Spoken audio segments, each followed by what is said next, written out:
Marcellus Haller, a skillful and prolific Bohemian graphic artist of the 17th century, was renowned for his engraving in one eye.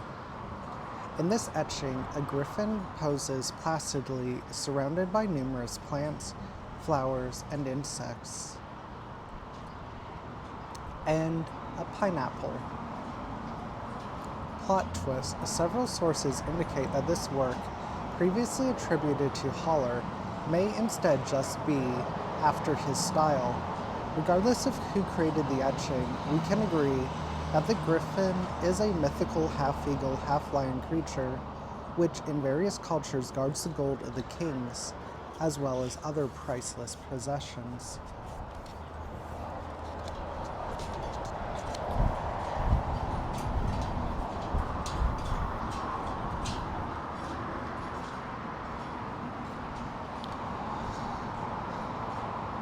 The work of contemporary artist Erik Velhagen plays on paradox and captures both the subtle essence of a scene and the raw energy of its movements. Like many artists, Erik began drawing at an early age. In his early teens, and after discovering the literary works of J.R.R. Tolkien and the powerful artwork of Frank Frazetta, Erik realized that the realm of fantasy art was his destiny.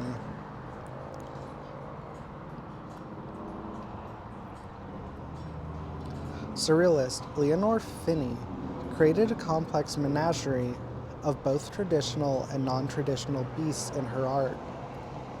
With her meticulous brushstrokes and lavish palette, emerging interests in psychoanalysis, philosophy, mythology, and sorcery, Fini's focus on woman as a sensual and sexual creature can be seen in her lush, predatory sphinxes.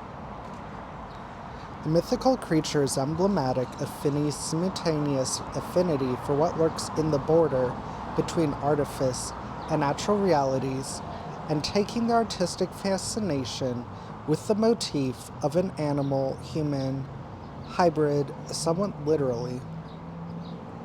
She came to identify herself with the ancient figure of a sphinx.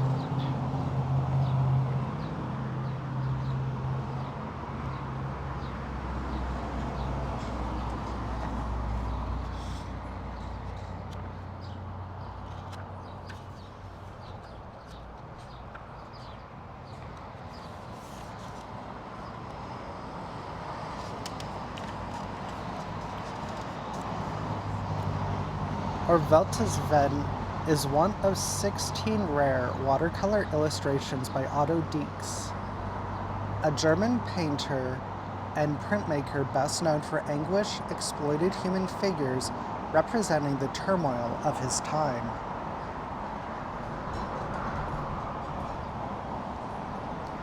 Interestingly, these spectacularly vibrant works collectively are part of Bilderbuch für Muggeli, which forms the first of 5 children's books that Dix would make during his lifetime. Poignant pages full of whimsical adventure scenes from around the world formed a picture book that he gave as an Easter gift to Martin Koch, the son of his friends Hans and Martha Koch. The image from a medieval bestiary shows a phoenix, an ancient mythical creature symbolizing immortality, rising from flames. Bestiaries gathered together.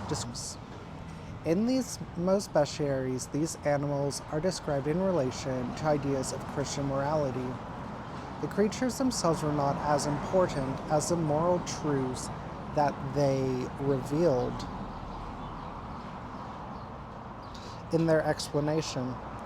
This mythical bird's fiery death and miraculous rebirth have been inspiring readers for over 2,000 years. Living for upwards of 500 years, when it observes that it has grown old, it forms a funeral pyre, intentionally fans the flames for itself and perishes. But on the 9th day, a new phoenix rises from ashes of the old.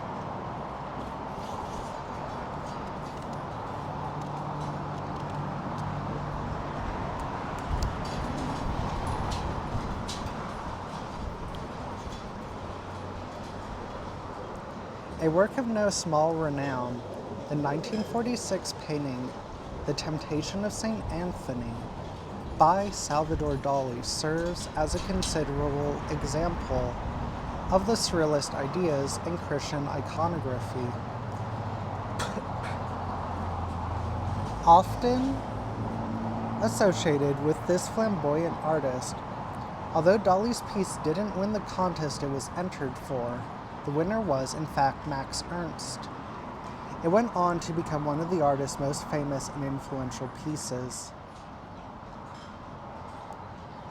An oft-revisited subject in art, the story of the Temptation of St. Anthony carries with it not only the freedom to stylistically depict the demons of temptations, but also the opportunity to impart a moral message, which, depending on the artist, may vary. And of course, if the artist can distract us entirely with spindly-legged, impossibly skyscraper-tall fantasy elephants, I suppose he can sneak in whatever sort of message he wishes.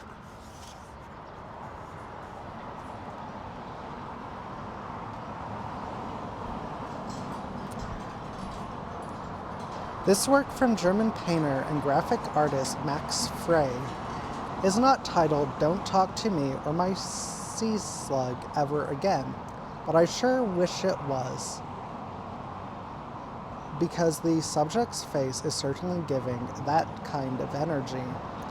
Frey's work includes a number of these glorious undersea marvels and was associated with the symbolism and new objectivity movements, and also contained imaginative and dreamlike elements of magical realism.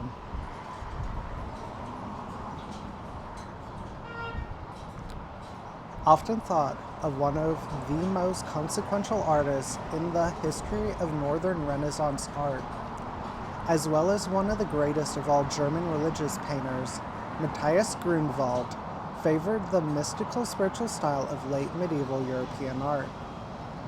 His beautifully grotesque paintings were unusual in the way he used expressive coloring and feverish line to share a personal take on harrowing religious parables. Grünewald's depiction of the Temptation of St. Anthony focus on a religious theme that has been repeated and these images are taken from just one panel of the 12 that make up the piece for which Grünewald is most famous. Surrealist artist Dorothea Tanning acts as a guide to imaginary realms in the self-portrait Birthday, widely considered a landmark work of the artist. Composition of cryptic symbolism, the artist's dispassionate gaze is neither inviting nor challenging as she stands upon a threshold, her hand poised to turn the knob, leading to an endless suite of other doors, an infinity of other places and boundless possibility. Is she returning from within? She just headed out. Are we to accompany her? An anticipatory atmosphere crackles quietly through the dreamlike image, while a small creature, fantastical in form, perches at her feet. Both figures appear expectant, on the verge of something. Let us not keep them waiting. Fiddling, strumming, and tootling through the twilight while lounging about on cozy toadstools, the fairy folk musicians by contemporary artist Brett Manning are a captivating blend of dainty and earthy, and seem envisioned from both Wynn's books of forest folklore and your favorite, well-thumbed local woodland cryptid guide.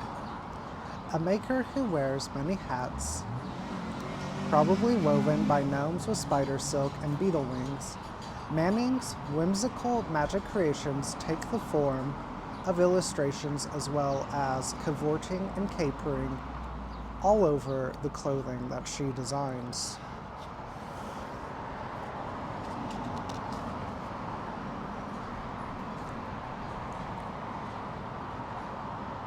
Almost entirely self-taught, prolific doodler Leon Spillart was a painter of the fin de Siecle Belgian avant-garde, whose atmospheric works teem with meditative mystery as well as an eerie sense of existential angst. This noted introvert and insomniac drew influence from symbolist artist Odilon Redon, as well as a master of nocturnes, James Abbott McNeill Whistler, in addition to writers Edgar Allan Poe and Friedrich Nietzsche. It is little wonder then that his canvases were the stuff of inscrutable psychology and uncanny reverie.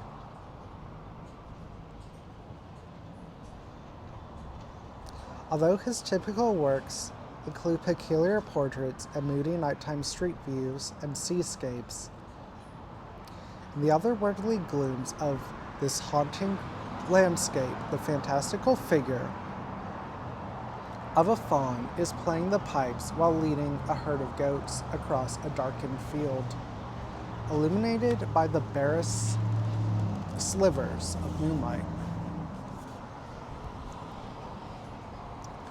Well, it's a bit short, but I'm really considering calling it here.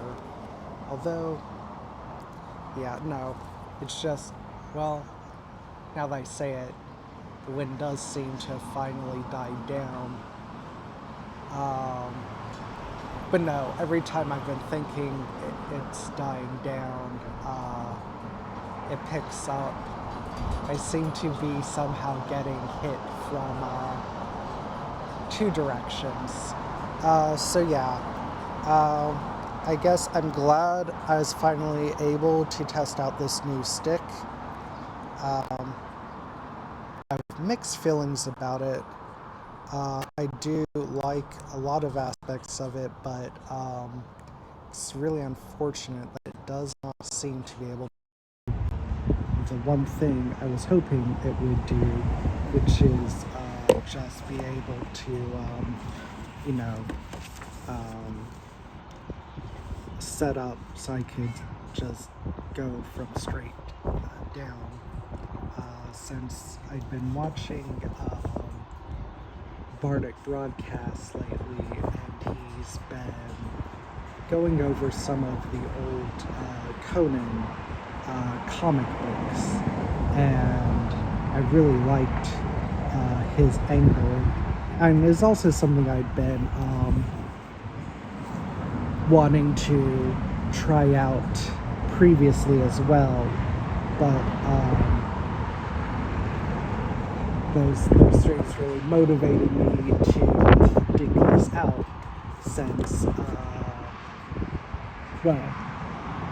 and partly because that other one was quickly becoming unusable, but also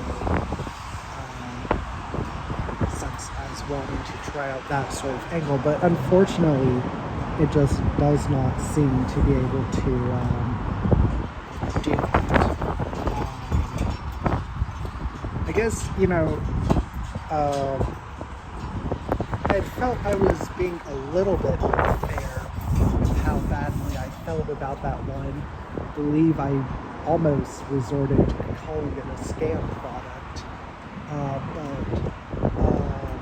no longer. I believe this was previously,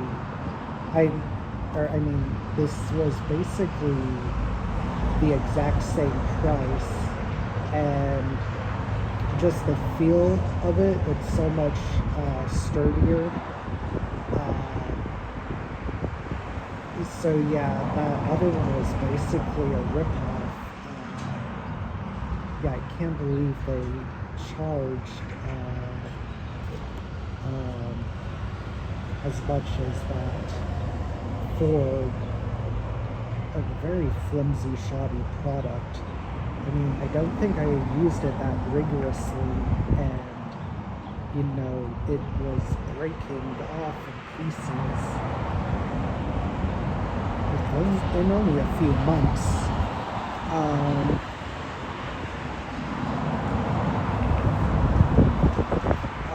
I'm unsure if we'll be back tomorrow.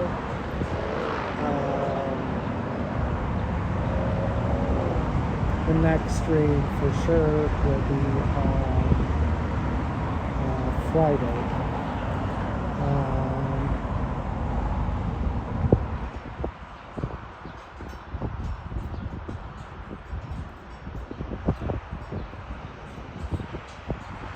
I don't really have much to add. I didn't say last session about my overall feelings of the book, since we didn't really cover that much and it was all the same theming. I do hope, and it was showing steady on all stream, but the last time we were at this location it did as well, but the VOD was very splotchy, so hopefully there weren't connection issues that I wasn't seeing. But yeah, I guess that'll wrap things up for today.